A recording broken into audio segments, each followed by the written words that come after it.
You know, lately there's been a lot of talk about cancel culture, right? There's been a lot of talk about cancel culture and a lot of talk about who it applies to, right? Comedian Shane Gillis hired at SNL, fired very quickly just because of some old comments that popped up. Not good comments, bad comments, by the way. I didn't think it was funny, but he has a right to tell a joke, and then just everything is what it is. Now we get to see the Mary Sue is running an op-ed trying to bring cancel culture to Rick and Morty by what? Virtue signaling that it's bad, that it's evil, that it's terrible, right? Now, my favorite thing about this, and some might call me sexist, I will fully admit this comment might be, but I love that it's written by a guy named Mark Laerty. Not your typical feminist writer for the Mary Sue, of which that is not a derogatory slam. There are all feminists who write for Mary Sue. This is an op-ed trying to tell a show is canceled, but kind of hiding behind a dude. Just saying, putting it out there. If it's not true, Mark, prove me wrong. Anyway, no, really, Rick and Morty is bad. Is it? It's not. It's really funny. Maybe oversaturated in regards to pop culture, but it's still funny. But he goes through a couple points here. He goes through a couple aspects of the show that he really wants to hone on. One is the Szechuan sauce debacle, and the other is the Pickle Rick episode. Now, the Pickle Rick episode is great for a multitude of reasons. Not only was it funny, it spawned 1,000 memes. It's been used to hawk merchandise, but everything Rick does to avoid spending time with his family for family counseling is what's interesting at the end of the day. Now, let's take a look at what Mark says before we dive into it too far. Now, he says, look at the infamous Pickle Rick, best known as ground zero for unending stream of obnoxious merchandising and memes. Yeah. The story, I do agree on that front. The story follows Rick as he turns himself into a pickle to get out of family therapy. When he realizes that his new pickle body can't survive for long, he goes on an adventure through the sewers in search of an antidote. The resulting melting pot of action tropes and references could be mistaken for showing Rick as a badass, but in the end, he fails. This isn't to say he dies, of course, but he does have to go to dreaded therapy, where defeating the whole point of the adventure, the therapist, Dr. Wong, tears him to shreds. But that's the whole point. That's the whole point of the episode, is that he's doing everything in the world to avoid doing the one thing he needs to do, especially when it comes to his family.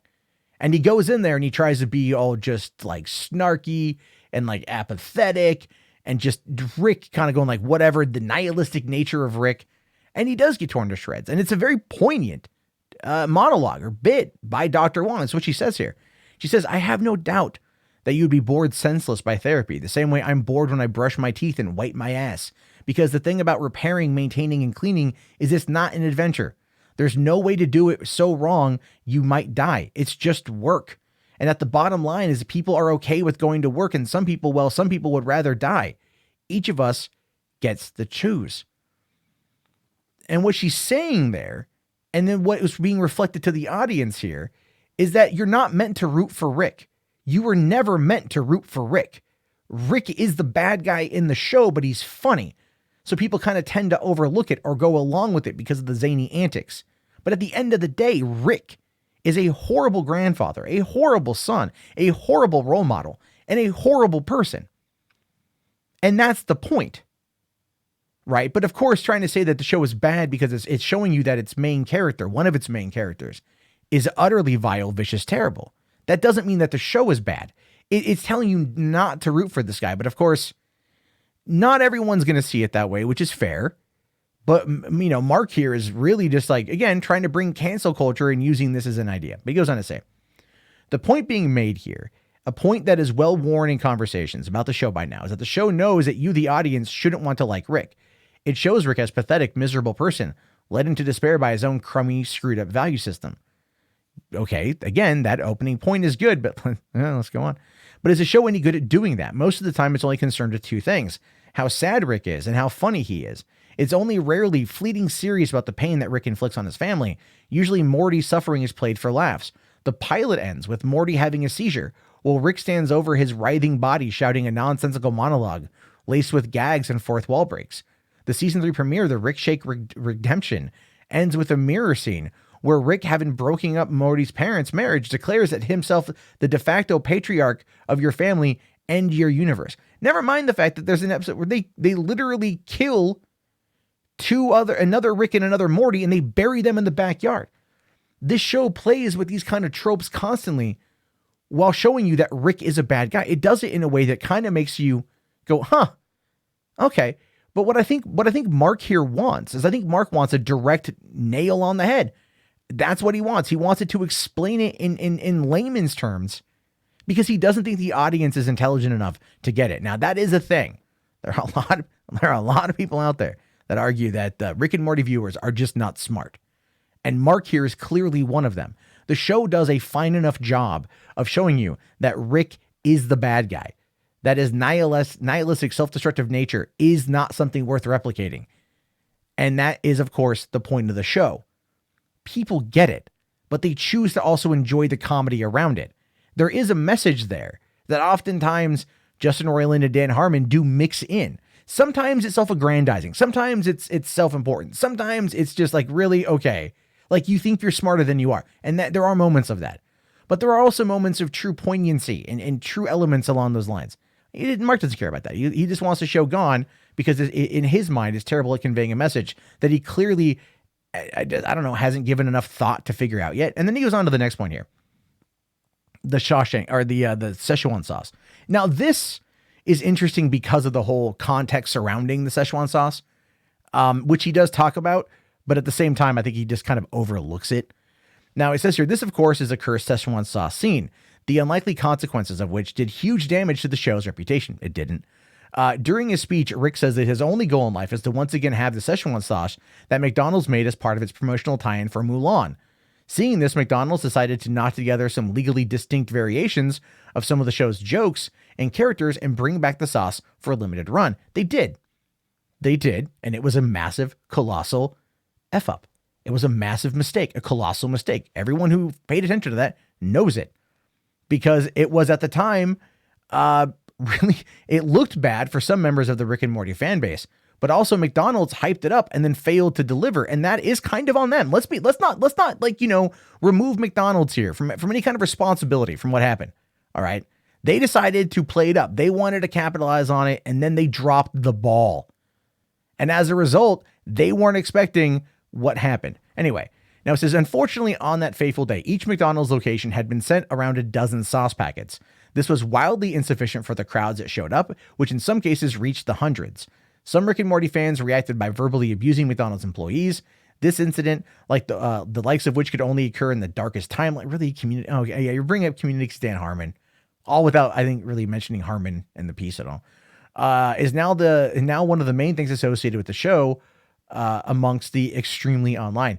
It's not, people. No, this was a couple years ago. No one talks about it anymore. Yeah, it's a meme. People know about it, but it's treated as a meme. It's not treated as anything other than that, because McDonald's came back out later on and was like, we're giving out more sauce.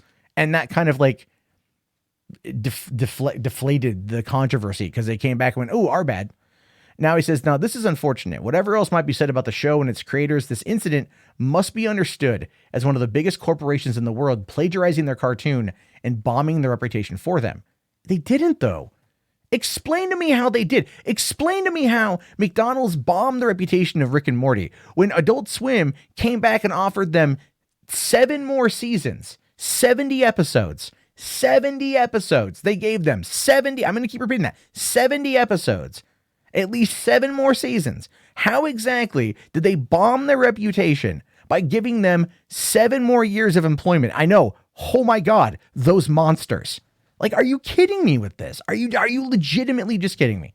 But no, he's seriously trying to argue that McDonald's bombed the reputation of Rick and Morty. The show has an insanely long production time, which is one of the reasons why the 70 episodes that they offered them gives, even Roiland has said, it's employment. It's secure employment for 7 years.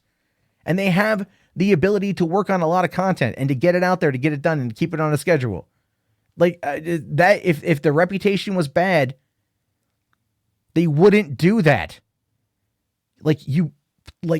Oh my God, you're giving me an aneurysm, you moron. Anyway, now he says, I'm also not too interested in trying to use these actions of some edgelords as evidence against Rick and Morty. No, you are. When you say the show is bad and you try tying it into the McDonald's response to the only a few individual packets, and you're trying to say like, we live in the darkest timeline because you want to pull a community meme out of your ass, and then say, well, I don't want to sit there and use the actions of the fan base against the show. When you are titling an article saying that the show is bad, you defeated your own damn argument. You insipid dunce.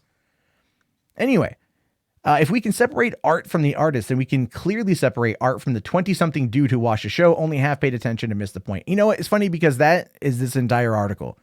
I don't even know if you're 20-something. I'm assuming you're a Rick and Morty watcher, so you're probably in your 30s. And you missed the point of the show, as evidenced by this. And then from there, he goes on to like cite Polygon and a few other reviews of like the Pickle Rick episode and whatnot. And it just kind of loses its luster. Again, that last line there, he defeated his whole argument. At that point, it's like the article's done. So stupid. But they're trying to cancel it. They're trying to destroy Rick and Morty. Why? Because they need something to complain about.